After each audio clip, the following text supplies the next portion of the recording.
Go live. We are Hello, live. everybody. Hello, Podfeed. How are you doing this fine evening? I'm doing good. I think I have most of my my voice here. Yeah, it's kind of nice to have that back, isn't it? Yeah, you betcha. And you're finally feeling better, so that's good. Yeah. Thank you, Sandy. You got a full show tonight, I see. I do, and in fact, I forgot I didn't need to write as much as I did. I had something from Alistair that I didn't. I forgot to post his blog post, so I guess it'll be next week. It was nice and long too. I didn't need to do this much work. All right. Well, I don't see Alan to do roll call, so I don't even know how to do roll call without him. How do we? What will how happen do I do is you'll finish roll call, and Alan will come in and say, "Let's do roll call." Okay, did you do roll sounds call? Good. Maybe Jason could stand in with roll call. Someone already called for it. I think it may have been Jason. Well, it's got to be with the proper GIF. You can't just say roll call. Gotcha. Yeah. Well, that's Jason's job. All of a sudden, I can't scroll. What's going on? Oh, my mouse is jumping all over the place. That's handy.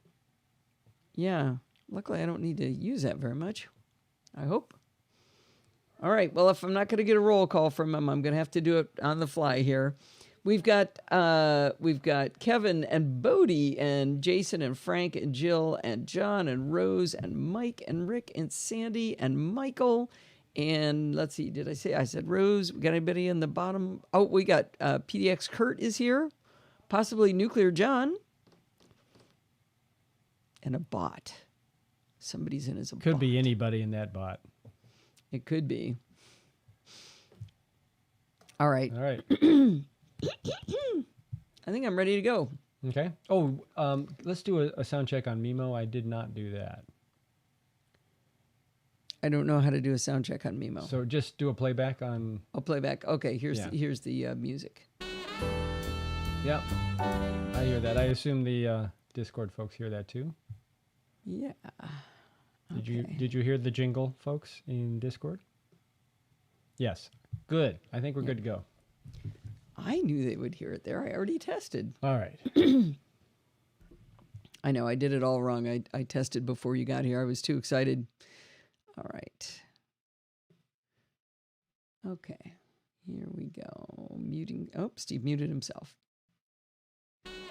Hi, this is Allison Sheridan of the NosillaCast podcast, hosted at podfeet.com, a technology podcast with an ever so slight Apple bias.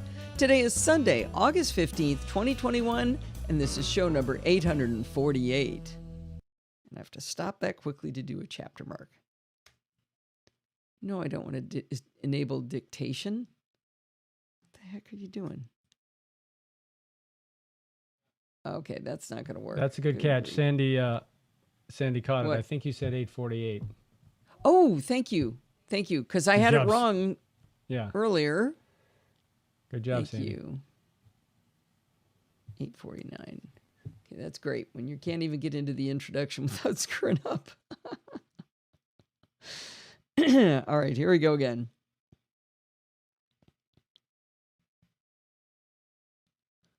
Back here. Hi, this is Allison Sheridan of the NosillaCast podcast, hosted at podfeet.com, a technology geek podcast with an ever so slight Apple bias.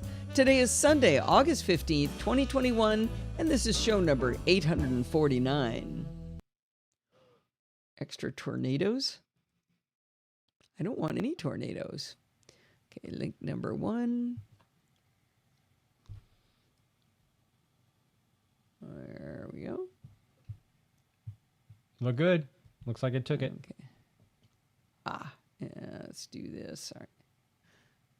I think I've got Bluetooth problems. Okay. Because I have to keep plugging in my trackpad so it doesn't jump around, but I also need to charge my iPad mini. It'll take turns. All right, now it stopped jumping. All right, here we go. Last week, I forgot to mention that I had the pleasure of being on the Clockwise podcast again with Dan Morin and Micah Sargent. I felt terrible because twice in a row before this time, I had to tell them I couldn't be on because I'd lost my voice. So it was really great to finally be on with them again. This time, the other guest was Carolina Milanese, who was fantastic fun. We talked about whether we'd had to reset up any tech gear at home because of the pandemic resurgent, and in another lovely topic, we talked about how the somewhat vigilante-style intended app Citizen was adding a new service. Then we changed gears and had a lot of fun talking about examples of where we replaced more technical products with low-tech solutions. And then my question was, I asked how the other folks do or don't stream audio through their homes, including negotiating home-wide audio with their housemates. As always, you can find Clockwise number 410 in your podcatcher of choice or link in the show notes. All right. Spam, spam, spam, spam, spam, spam. I wonder if anybody ever goes and listens to these when I tell you about when I'm on other shows. I bet a few do. Yeah. All right. Here we go. Well, I'm also starting to be on the Daily Tech News Show pretty regularly, and it's always a great pleasure. On August 10th's episode of DTNS, Sarah Lane couldn't be there, so I held down the fort with Tom Merritt and Roger Chang. After covering the daily news, we talked through each of the Apple rumors from Bloomberg's Mark Gurman, which of course I enjoyed. I also enjoyed hearing Tom say my tagline at the beginning. You can find DTNS 4091 Culturally Emoji in your podcatcher of choice, and of course, at a link in the show notes. It's a lot of links in a row, but I don't think I heard it blink. Oh, I just wasn't listening. There we go. Oh, now it's time for a rant. I actually have another bad story about Apple, but I'm not even going to tell it this week. Okay. You saving them up? What's that? You saving them up? Yeah, well, I got to find out how the AirPods one turns out. Oh, that's right. That one's been going on a long time, but it's getting funnier. All right. Now, everyone knows that my tagline says I have an ever so slight Apple bias. I figure, lean in rather than have people think that they're being mean by calling me an Apple fangirl. Well, this week, I am categorically not an Apple fangirl. And it's not because my Mac pauses for 2 seconds if I try to use the caps lock key or if autocorrect is enabled. It's also not because my brand new AirPods stop working properly. They're draining to 0% while in the charging case. It's not because the replacements from Apple have traveled through 11 cities and taken more than a week to get to me. It's not because my Mac won't find any of Apple's apps via Spotlight. It can only find third-party apps. None of those things has made me furious with Apple this week, like the story I'm about to tell you. On Tuesday, October 3rd, I purchased the new Magic Keyboard with Touch ID for M1 Macs. I was really excited to get on it very quickly, so I'd have an early delivery date. You said October, not August. I don't know. Oh, and I fixed that. Somebody found that. Thank you. Somebody found that, and I fixed it, and I didn't resync. I didn't refresh. That's weird. It's not coming in. I'll go back and listen to where I said it. Huh. It's still going. On Tuesday, who caught that? Was that you? Yeah. Yes. Look at you go, girl. But it was correct in the blog post. You're looking at something else? Yeah, I'm looking at it locally here, and it's not updating for some reason. Okay. That's okay. Tuesday, August 3rd, right? Yep.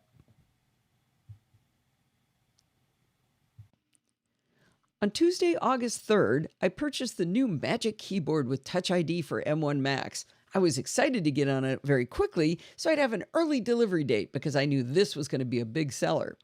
What I didn't realize as I authorized Apple Pay using my Apple credit card was that the system had changed my default shipping address to my daughter Lindsay's house because of a previous purchase. I definitely did not do that myself. Anyway, as I was doing this purchase of the keyboard, Face ID kicked in instantly and it was too late for me to stop it. I immediately called Apple to explain the problem.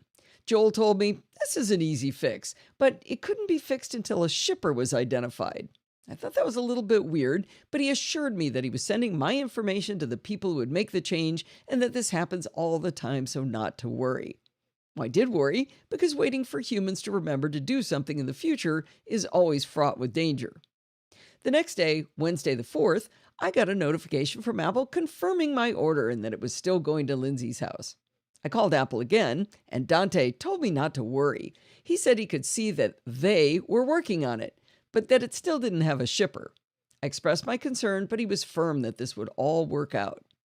The next day, Thursday the 5th, I got a notification from Apple delightedly telling me that my purchase was out for delivery to my daughter's house. I called Apple for the third time and I spoke to Amy. She saw all the notes that told the story and she assured me that she could intercept the package on the truck by calling the shipper herself and get it redirected to my home. I expressed my disbelief that this would work, as never in my experience has a package been stopped once it's on the truck. I asked Amy what we would do when, not if, the keyboard got delivered to Lindsay. She said it wouldn't be a problem, that I could call back and schedule FedEx to go get it back. I told her no work should be asked of Lindsay because she didn't cause this and it was all Apple's fault, and so Lindsay should have to do nothing. Amy assured me that it wouldn't be any work for her beyond printing out a shipping label.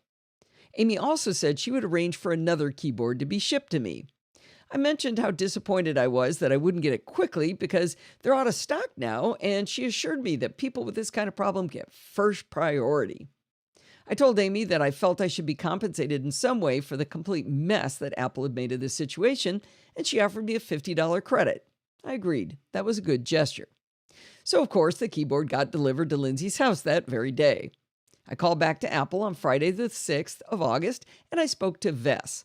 She looked at all the information from the previous 3 people and had no good answer why none of them seemed to do what they said they were going to do. She then told me that she'd send a FedEx label, as Amy had said would happen, but that my daughter would have to either drive the box to FedEx or call them on the phone to schedule a pickup. I was furious that she'd have to do any extra work after Amy promised otherwise. Around this time, Vess started trying to figure out how to initiate the replacement keyboard because guess what? Amy never did it. So Vess was talking about how she was kind of worried that the 2 actions, the return and the replacement, might get tangled. At that point, 4 days in, I hit the end of my rope. I told her, cancel my original order. I don't even want it anymore, and let Lindsay return the original, and I was done. Lindsay took the keyboard to FedEx on August 6th. I was able to obtain proof of delivery to Apple from FedEx on the 10th of August. So it took 4 days from when FedEx picked it up until it got in Apple's hands. As of the 11th of August, I still didn't have the refund. I called Apple and I spoke to Maureen in sales and asked immediately to speak to a supervisor. She told me that since the sale was complete, she couldn't help me, but she'd transfer me to an after-sales customer service rep. You can imagine this elicited a squeal of delight from me. So Danny had the pleasure of taking my call. He did immediately start the process to have me talk to a supervisor, but he insisted that I tell him what was going on first, including what was my order number, my name, and all that nonsense. He told me in 34 minutes, a supervisor would call me back. That was the wait time. Now, if you thought I was annoyed already, the end of the story gets even better. I did not get a call back in 34 minutes from the supervisor. No, Corey called me back 5 hours later. And 5 hours later was smack dab in the middle of dinner.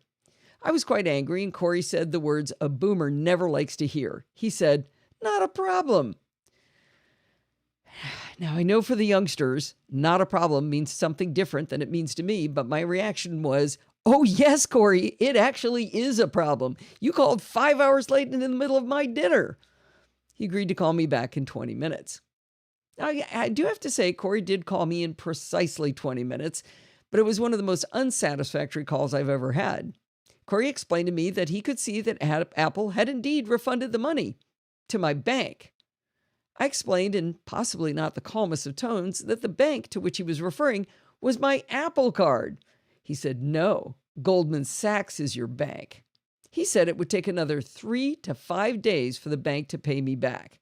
You can just imagine how happy I was with that. That's like 10 days after she returned the package. We went back and forth a bit, during which time I calmed down, but I decided I was just going to keep him on the phone. Turns out, as long as you don't swear and you're not abusive in any way, they simply are not allowed to hang up on you. Corey said many things that simply weren't true during this time, and I called him on each one.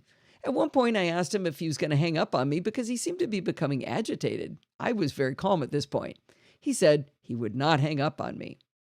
He offered to send me the proof that Apple had paid my bank, and I said, yes, I would very much like that. Note that he never sent me this information. We kept going back and forth, and suddenly he said, "No, I am not going to reveal any of my personal information." I thought that was a very weird comment, but I think I know what he was doing. Confused, I said, "I never asked you for any personal information." But shortly after that, I asked to speak to his supervisor, and he hung up.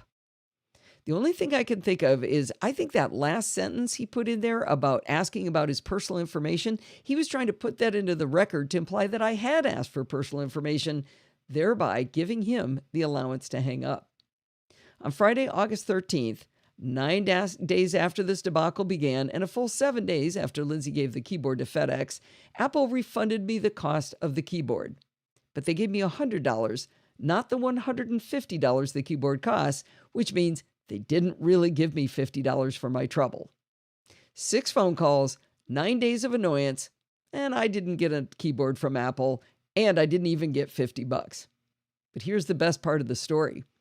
I got a survey request from Apple asking me to tell them about my purchase experience.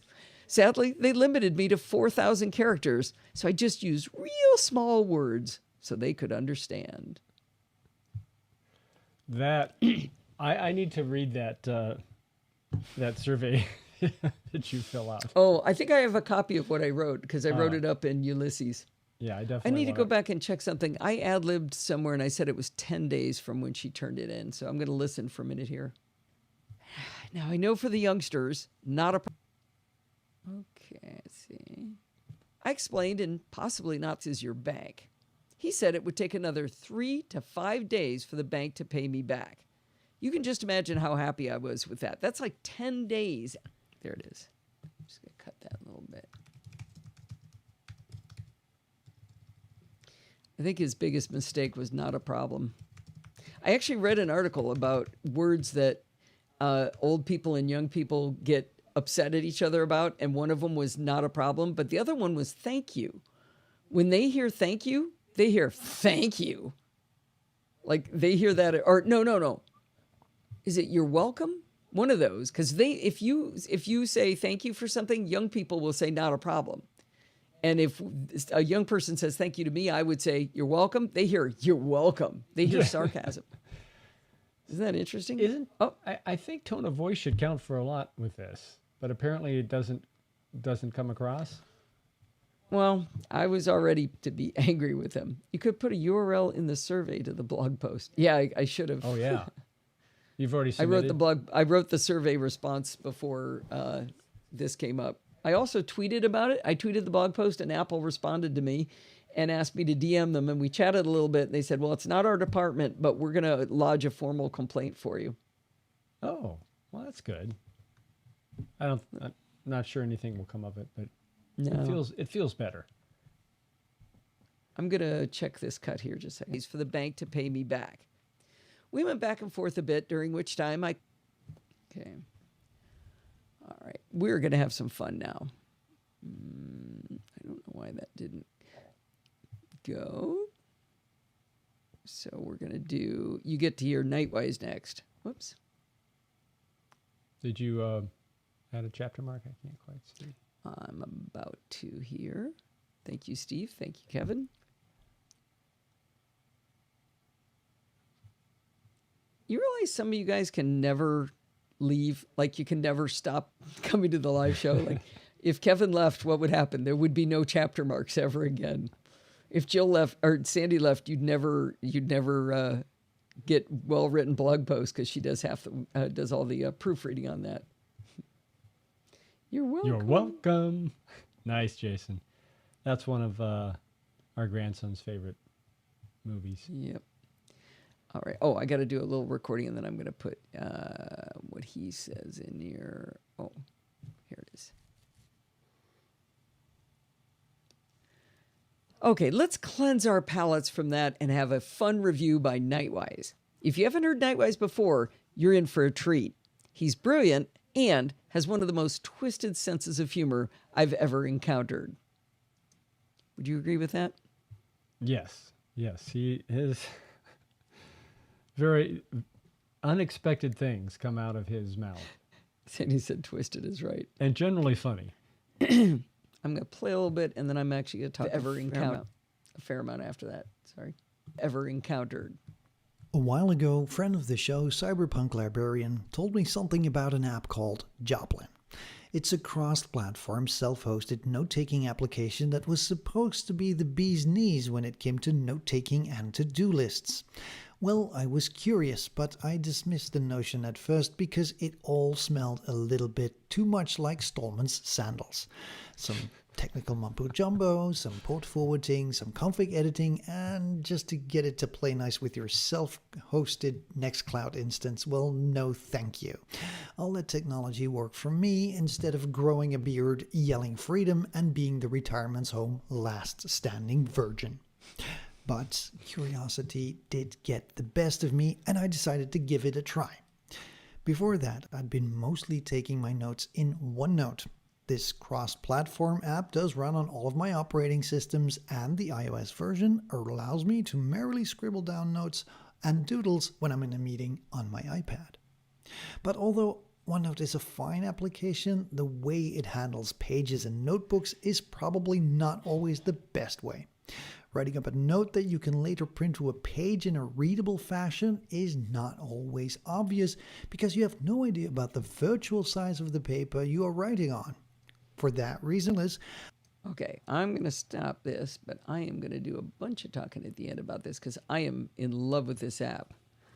You're gonna so down where I start talking, Steve, there's some screenshots. Yes. Just so you know, for the cutting in. Oh, Or I could just drop one in. so here. I can't tell where you start talking. Oh, comments from Ellison. There it is. I'll drop them in. Okay. note-taking with an open source twist. Well, thanks, Nightwise, for your unique way of describing an awesome tool. As soon as I got done listening to Nightwise's review of Joplin, I installed it on my iPad Pro and on my Mac. And what Nightwise neglected to mention is that Joplin is beautiful. I mean, sure, it's nerd-friendly, but it's also human-friendly. I mean, it's so pretty that I double-checked to see if it was truly open source. The interface is elegant and clean, and the included help notebooks are right at your fingertips, all written in Markdown, of course.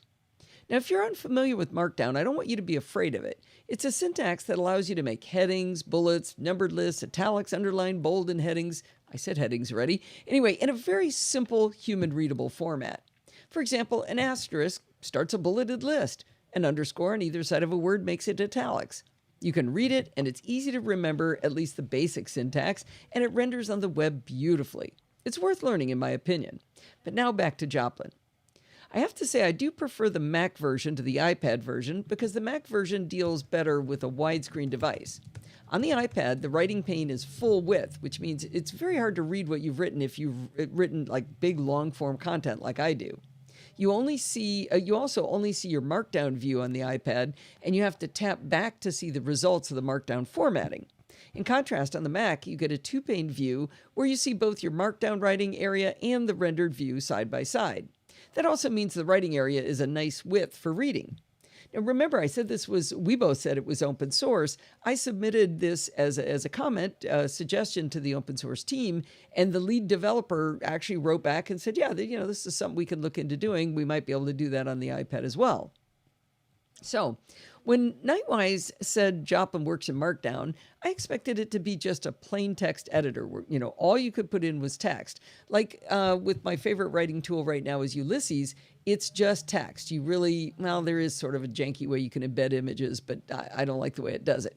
So this is sort of a rich text format as well. So by that, I mean you can embed images, videos, and audio files, and they'll play right within your notes. I haven't seen a Markdown editor that can do that before.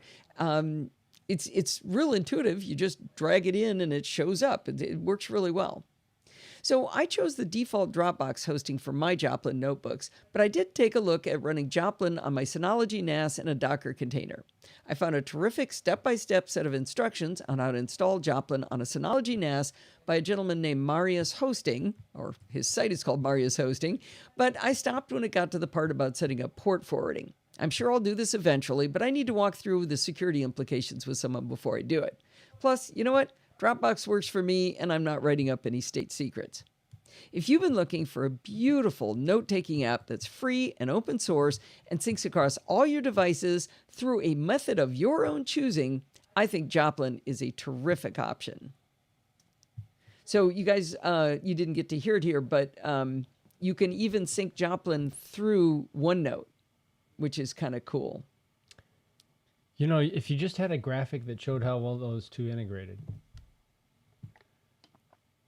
What? Oh, that wasn't the graphic you were working on? It wasn't OneNote. No. Oh. Jill just yells OneNote like Nightwise yells freedom. Or cross-platform. I am so enamored with this app that I'm going to do my next video tutorial for Don McAllister with it. Really? Yeah, that's how much I like it. Did I hear iOS and Mac? Yeah. Okay. Yeah, so okay, so that picture that you dropped in, that's on the iPad. And the one on the, did you do the Mac one too? Yeah, the previous one was the Mac one. Okay. And it runs on the iPhone too. Yes, freedom. That is his tagline. All right. So, Alan, we've done roll call. Although this was predictable. In fact, I think I made a prediction. oh my gosh, Alan, you're too funny. I said, what's going to happen? How do we do roll call? And Steve said, don't worry, Alan will come into the middle of the show and say roll call. So there you go. But we did it. So you're in the clear, Alan. But we can now say that Frank snuck in late, Ian struck in late, Mr. Ed, no, he didn't sneak in Nate, he snuck in late. Mr. Ed came in late, and so did Alan. It's a packed house tonight. All clear. All right, we're good. All right. So I'm going to do a support the show. Here we go. Well, our big hero for this week is Kirit Vora, who made a very generous pledge on Patreon. Why did I say patron? It's like saying Marriott. Did you know it's not Marriott? It's Marriott. Just a fun fact to know and tell. All right. Our hero of this week is Kirit Vora, who made a very generous pledge on Patreon. Kirit is a longtime listener, and I know that because he first wrote to me about the show back in 2010, 11 years ago. You know, if you're a longtime listener and you've been getting value out of the show, please consider being awesome like Kirit and go to podfeet.com/Patreon and choose a dollar amount that reflects the value you feel you receive. Remember, you can reduce or increase your pledge at any time. And if you ever need to, or even just want to stop contributing, that's as easy as a push button as well. But try not to do that. Anyway, thank you very much, Kirit. You made my day. I have a hair in front of me. It's driving me crazy. Looks like I've got... Is that a wild hair? Spider webs or something. All right, now I need a chapter mark.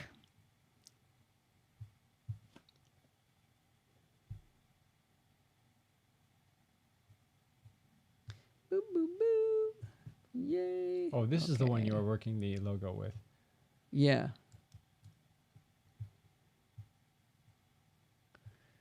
This is going to be a tutorial.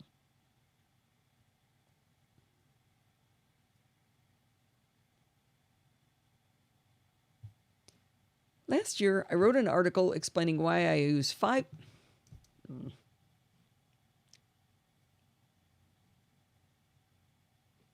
Speaking of writing apps, last year I wrote an article explaining why I use 5 different apps to take notes. One of the apps I talked about was Ulysses for writing my draft blog posts. I have found that writing on my iPad Pro with the Magic Keyboard is a great way for me to focus, and I love that keyboard, and Ulysses being cross-platform between Mac and iPad OS makes it ideal. Now, there are a lot of cross-platform options, but Ulysses wins because it supports Text Expander on the iPad.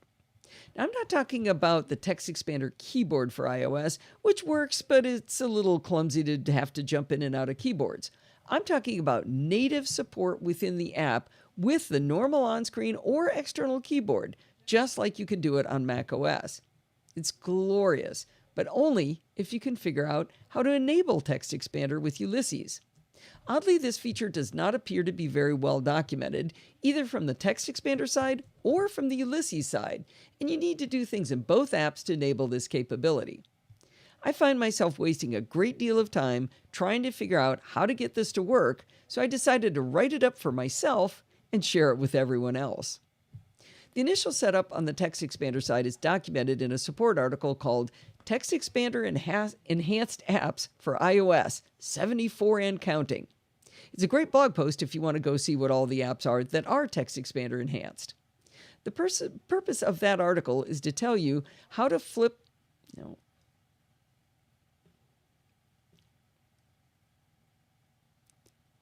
In that same article, they tell you how to flip a switch to allow Text Expander to share snippets with Text Expander enhanced apps, one of which is Ulysses. But even this article doesn't really give you the step-by-step process with, like screenshots? It says, under Text Expander settings as the first step. Well, where are Text Expander settings? It's not in the Mac app, and it's not in settings on iOS. You have to open the Text Expander app on your iOS device to find the settings they're talking about. When you first open the Text Expander app on your iPhone or iPad, there are 2 tabs at the top, Groups and Notes. If the app opens to the Notes tab for you, as it does sometimes for me, you won't be able to find the settings menu. If you switch to the Groups tab, only then will you see a gear in the bottom left for Settings. Once you're in Settings, then you can see the section for Text Expander. I'll get it yet. I'm going to close the door. Hang on. Sorry.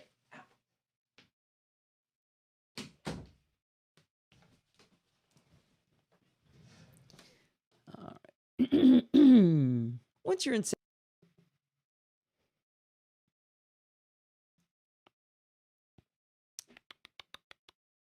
settings, right, there you go. Once you're in settings, then you can see the section for Text Expander Enhanced Apps, and you can finally toggle on Share Snippets. Now that was the easy part. Next, we have to uncover the hidden secret of enabling snippet syncing inside Ulysses.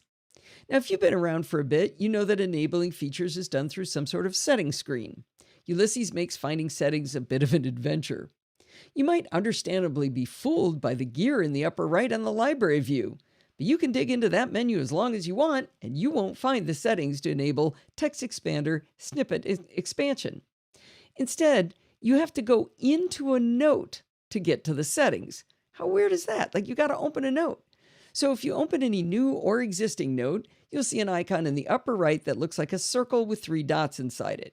When you tap the circle 3-dot icon, one option in the dropdown is Editor Settings. I cannot explain why Editor Settings isn't in the main settings under the gear, but that's why I'm writing up this tutorial. Even when you look at Editor Settings, you might be baffled. You're looking for an option in there called Substitutions. Inside Substitutions, you'll find toggles for things like auto-capitalization, autocorrection, and check spelling. Below that, you'll find 2 things we need to enable. The first is a simple toggle that finally says Enable Text Expander, but the second is a button that says Update Snippets. The first time you tap on Update Snippets, you'll see a flash where Text Expander briefly comes up on screen and disappears, and you're back in Ulysses. You're actually back to the substitution menu inside Ulysses. Once you've done the Update Snippets dance, you have glorious access to all of your snippets within Ulysses. All right, now you're happily writing away in Ulysses with access to all your snippets. Months go by and it's been wonderful. And then one day you try to type a snippet, and just that one snippet doesn't expand, while all other snippets do expand. Now, I'm not entirely sure, but I suspect this is caused when you add a new snippet on your Mac in Text Expander and Ulysses doesn't automatically get the update. I suppose you could be creating it in Text Expander on the iPad or iPhone too, but I generally do my snippet creation over on the Mac. So anyway, what's happening is you're creating that new snippet somewhere, but Ulysses doesn't automatically get the update to your snippets file. This is precisely when you're going to need to find this blog post again. You have to remember to open Ulysses on your iOS device and create a new note or open an existing one, tap the circle with the 3 dots in it, select Editor Settings, select Substitutions, and then select Update Snippets. Now you can start writing again with access to all of your glorious snippets until it happens again. Well, the bottom line is that I love Ulysses because it syncs between my iPad Pro with Magic Keyboard and my Mac, and because it lets me write with Text Expander. Now that I've documented how to update my snippets, I won't have to dig around figuring it out again, assuming I remember that I wrote this blog post in the first place. Yeah, you always run across your blog posts when you're searching for something. I do. It's so often I write how to blah, blah, blah, and the first hit will be my own writing. Something incestuous about that. Or a sign that I have a poor memory. Let me listen to the end of this here. Or that you document well. Assuming I remember that I wrote this blog post in the first place. I think I don't want to say in the first place. Yeah, or that I document it. Yeah, I don't remember that I've written it either. That's the best part. All right. I won't have to dig around figuring it out again. Of course, that's assuming I remember that I wrote this blog post. figuring it out again. Of course, that's assuming I remember that I wrote this blog post. I still sound scratchy. I'd say you're about 90%. I mean, I'm not scaring the children bad anymore, but... All right. Now it's some fun. Yep. Last post? Yep. I think this is a pretty beefy one, isn't it? Moderately beef. Moderate. No sausage, just beef. There was a lot of sausage while we were making it, though. Yeah. Boy, was there. There we go. All right.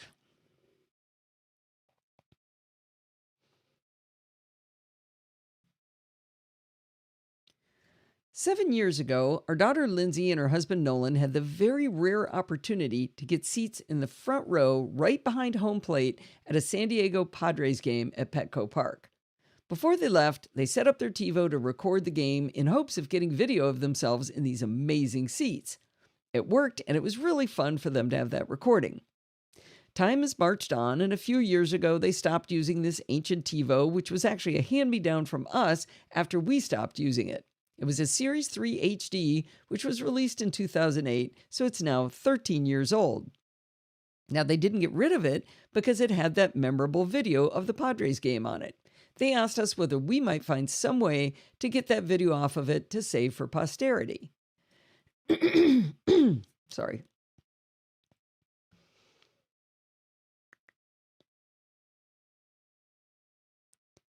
Steve remembered that ages ago we had some software that could pull video from our TiVos, as long as the shows were not protected by digital rights management, also known as DRM. Steve hunted around and he found the open source CTivo application he used to run.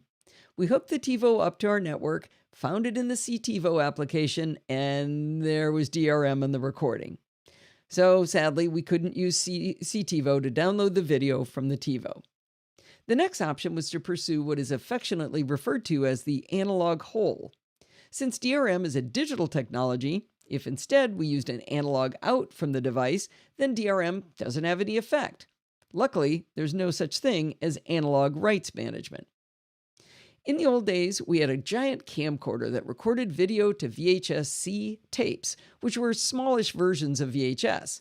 Those VHS-C tapes fit into a full-size VHS adapter for playback with a VHS. Oh, okay, I've stumbled too many times. Too many times.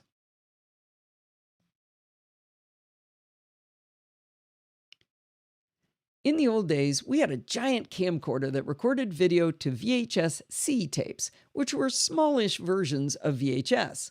These little tapes fit into a full-size VHS adapter for playback with a VCR. These little tapes were expensive and the big tapes were cheap, so Steve bought a 2-deck VHS player and copied multiple little tapes onto the big tapes. Eventually, when DVDs became a thing, we bought a device called a Dazzle Hollywood DV Bridge so that Steve could transfer our precious home movies from VHS to DVD. Later, Steve ripped the DVDs and made digital files of our home movies.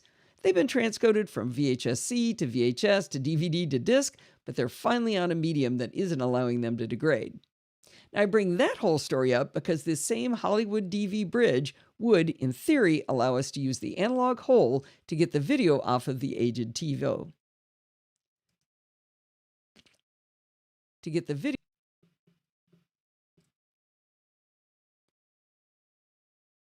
video off of the aged TiVo. The Series 3 TiVo has composite video and audio out, those red, white, yellow RCA jacks. And it also has an S-video out connector. Composite video and audio would have worked, but since this was a high-def recording, Steve chose the S-video connection for video because it would give us better support for the 1080p recordings, even though they're going to be in analog format. The Hollywood DV Bridge is an analog to digital converter. On one side, it has, amongst other options, an S-video input, and on the other side, it has a FireWire 400 digital output port. You can guess what the next problem to be solved might be. Our current computers do not support FireWire connectors. They have USB-C connectors. We're going to have to visit Dongle Town. When the USB-C craze first hit the market, people lost their ever-loving minds about having to live in Dongle Town. But, we've been in Dongle Town for at least a decade, and we save at least one of each dongle into our collection over the years. I was sure that if we strung enough dongles together, we could get this to work. It only took 3 dongles after the initial dongle, if you will, that is the analog to digital converter. Dongle 1 was a Sonnet Firewire 400 to 800 adapter. Dongle 2 was a Firewire 800 to Thunderbolt 2 adapter, the one shaped like mini DisplayPort. Now, I have to confess that we had to make a trip to the Apple store to get dongle number 3, a Thunderbolt 2 to Thunderbolt 3 USB-C adapter to go into Steve's iMac. So to review, we're going from S-Video and Composite Audio to the ADD converter box to Firewire 400 to Firewire 800 to Thunderbolt 2 to Thunderbolt 3. This has to work, right? Oh, well. A few years ago, I wrote a post entitled, "Just because you can plug it in doesn't mean it'll work." But we still remained optimistic that we would be victorious. Steve dragged the mess of dongles to the back of his iMac, plugged in the USB-C connector, and launched Final Cut Pro, and miraculously, it recognized the Hollywood DV bridge. Even better, when he hit play on the TiVo, he was able to see the video playing on Final Cut's import window. Huzzah! Steve would be able to make a digital recording of this analog playback. Except that when he told Final Cut to record, it didn't. I don't mean it didn't record. I don't mean it recorded black because of DRM. I mean, it just didn't record anything at all. He's done a lot of recording from the Hollywood DV bridge when he transcoded our VHS tapes, but he had never seen this problem before. He fussed around with every menu he could find, and finally he had to give up.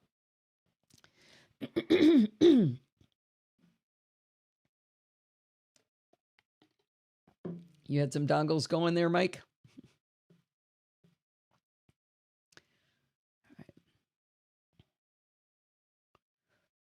Next, I suggested that he set up his iPhone on a tripod and point it at a TV screen playing the TiVo video. Wouldn't be as good as it would have been with our Dongle Town solution, but at least they'd get the recording. He gave it a try, darkening the room and setting up so the video filled much of the iPhone display, but the result was not very good at all. The main problem was that there were jaggies and interference patterns. You know what, Steve? You rewrote this part, and I bet it didn't come through. Are you looking at the real blog post right now? Yeah, it's got my Okay, edits. so what I've got is the main problem was there were jaggies and interference patterns in the final video because of the mismatch in frame rates and pixel resolution. Right. Is that the new version? Yeah. Oh, good. Good. The main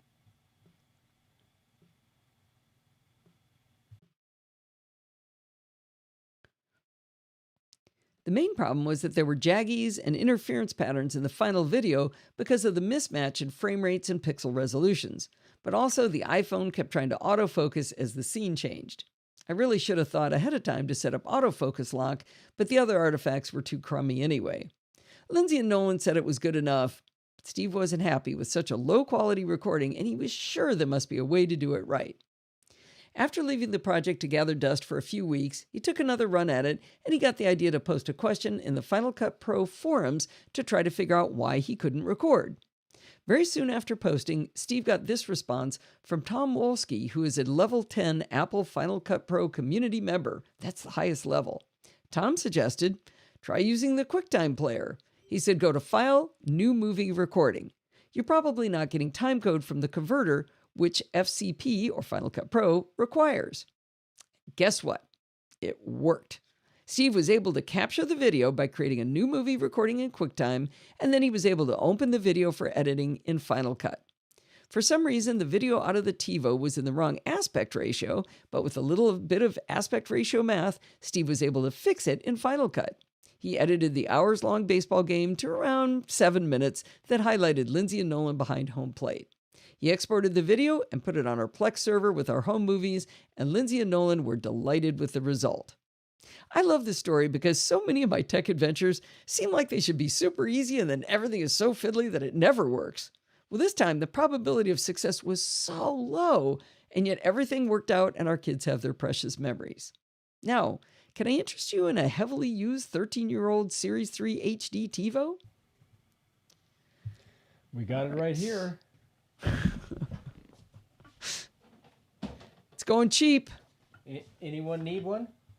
Oh man, I didn't make it to 40 minutes. I'm gonna get It even yelled comes at. with a. This is back when the TiVos didn't have built-in Wi-Fi, so you had to buy an adapter. So it's got that little adapter on top. That's right. That's right. That was extra. Oh yeah.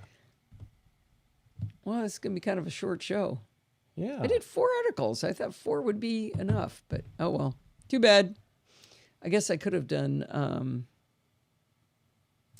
Alistair's recording, but I'm not going to. All right. Here we go. So, do you want to do a chapter count, or we'll save that for the end? I got to do the outro first. Got it. You can start counting though. You never had a TiVo either, huh? We have 4 of them, not counting that one. Well, that's going to wind us up for this week. Don't forget to send in your dumb questions, everything is fiddly recordings, comments, and suggestions by emailing me at allison@podfeet.com. And you can follow me on Twitter @podfeet. Remember, everything good starts with podfeet.com. You could go to podfeet.com/Patreon like Carrot did and support the show. If you don't like that idea, do a one-time donation at podfeet.com/PayPal. If you want to join in the fun of the conversation, you can come to podfeet.com/Facebook or podfeet.com/Slack.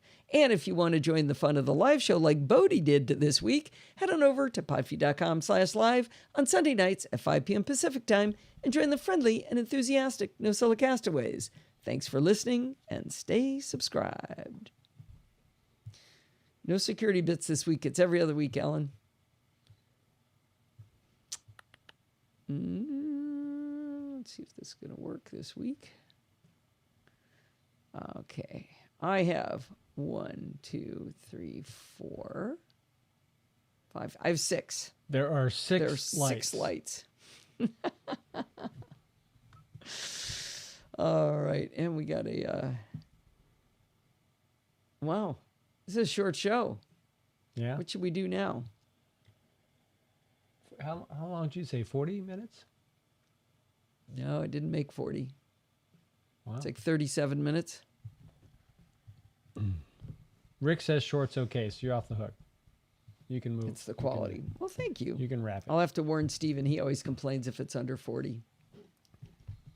Why does he do some standard walk that requires a 40-minute episode? John says I am wearing shorts. Jill's 13 days behind. Uh-oh. Well, this will help you catch up. You guys want to see Joplin? I could show you Joplin with the extra time, or we can let the class go, whichever you'd prefer. All right. So I will do this. You're 13 days ahead. That's nice. Oh, where is it? Oh. It's taking a while to come up. Unless it's already up. Nope, there it is. Okay. I'm just running a lot. Okay, I'm just going to actually quit Hindenburg. And I'll show it to you. So, let's see. I need to see the screen. I probably need to shrink this up here. So, on the left-hand side, you've got your notebooks that does tagging. And then, let's see, I did my first notebook, and I just wrote some silly stuff in here. Where was it? Random text, random markdown. There it is. So you've got your list of items that you didn't get to hear him say it, but it does to-do lists. But it's a little dopey because the to-do lists are just all sprinkled into the notebook. I don't know about the to-do list. That doesn't thrill me. But you can see on the left-hand side here, I did is the editor. So you see, I've just written here a star space, a bullet. And then on the right, it's showing you the preview pane, showing you what it's going to look like rendered. Isn't it pretty? So anything you type there on the left gets converted onto the right? Yeah. Whoops. In real time? Yeah. Okay. Book. Yeah. And then the way it does images and stuff, actually, I spent a lot of time making this logo. This is the logo Steve was asking about. But I could take this and I'm just going to drag this image in. And it says, would you like to resize it? Sure, I'll resize that one. Because you always wanted to do that in a blog post. Yeah, and see how pretty it looks there? But over here, it's giving a relative link to it. So that's kind of nifty. I don't know what all these things... Oh, this probably closes that preview pane. Yeah, there.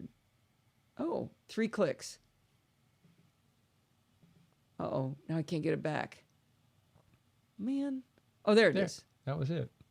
Yeah, I did get it. Shoot, markdown. There we go. So you can click through those. I don't know, it's just really pretty. Is it pretty? Oh, you do have to actively synchronize, unfortunately. Well, it does it every 5 minutes, so it's not constant, but you can force it just by hitting the synchronize. What's the synchronization with? So that's the cool thing. You can synchronize it with any service you want. So I'm syncing it through Dropbox, but you can set up your own server to sync through it, or you can sync it through Evernote. I just want to see if we can get Jill to yell Evernote again.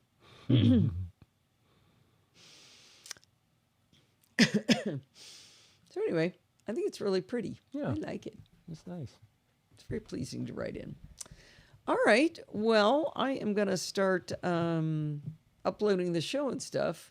Well, that's nice. I get so much weird stuff, you guys. Look at this. What the heck is this? MTL compiler service quit unexpectedly.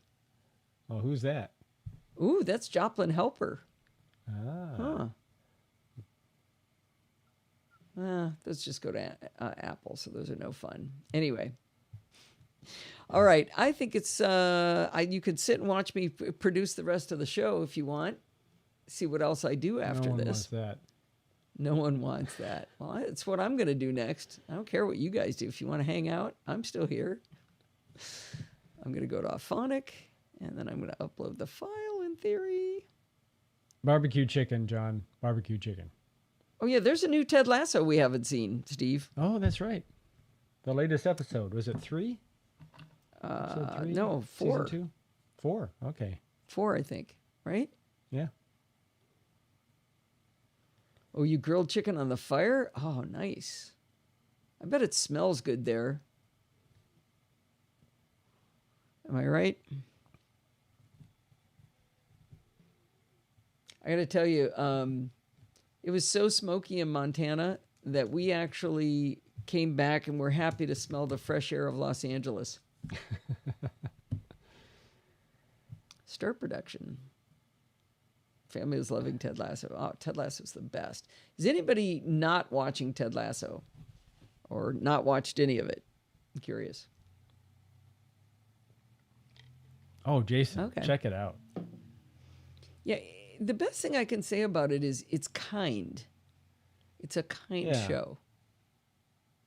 Heartwarming. It still has its moments of a lot of humor thrown in. A bad thing. Oh, especially kind this week. I think Roy is my favorite character. He's probably the kindest. Well, oh no, I'm sorry. Roy is the one that swears at little children and stuff. I'm thinking of the assistant guy. Oh, yeah. What's the assistant's name? The British guy. Well, a lot of them are British, Steve. Yeah, but he's everybody the assistant but Ted to the and owner. Coach. Higgins. Thank you. Higgins, yeah. Gruff Roy, yeah. I like how he talks to the kids. He swears like a sailor. It's very funny. Mm. Well, this is probably boring everybody. I think it's time. I need to go get dinner going here. Okay, one more thing. I want to show everybody something. So this is the way the links look in Feeder in HTML, and then I can do a preview and see what they look like here, right? So check out what this is. Let me delete all this. So if you put this, if you do it like this, this is what doesn't show properly in Apple Podcasts. None of these links would be links in Apple's podcast. But it turns out if you put it in a different format over an episode summary, it will work. So Steve Harris wrote this. You go up to Editor, Episode Summary. Whoops, you have to tap on the Episode Summary tab first. Editor, Episode Summary, Insert Description with Links. and it copies all of it, and now it's in a preview mode. Well, that's not what it's going to look like, but it's going to look like this in Apple Podcasts now. So that's how come it works in both now. So Apple has put in known changes to how they interpret the HTML for your. And, they're not. And that broke the links. They're non-standard. None of these would be links. This would just be text in Apple Podcasts. So he's had to add things that are not standardized. Well, it's a little bit different. If the link, it's the pretty link. So if I had this link that says https www.relay.fm/clockwise 410, if I just put that, it would work. So that's why the way he does it here is he just puts the real link name instead of the pretty link. You can't have like a title in there for the display for the link. Right. So what he did was he pulls my title out, puts it to the left, and then puts the full link visible to the user. Okay. But it worked. I mean, for that, like these work normally because they're really look like links. Yeah. All right. So now this is already done. Oh, by the way, this is what the difference that Auphonic gives you. The row below, that's what the audio would sound like. This is a bad example because it's all me, so it's all pretty much the same. But if it's no, actually it's Nightwise, right? Mm-hmm. This middle bit is Nightwise, but his levels were pretty close to mine, it looks like. Yeah. But that shows you the output. And now I download it. And now we're seconds away from the show being ready. Seconds, all I right. tell you. Time to sign off. Steve wants to go. Well, I'm just going to cut off here. All right. Bye, everybody. Bye, Rose. Mwah. Enjoyed listening to Margaret's giggles with you today.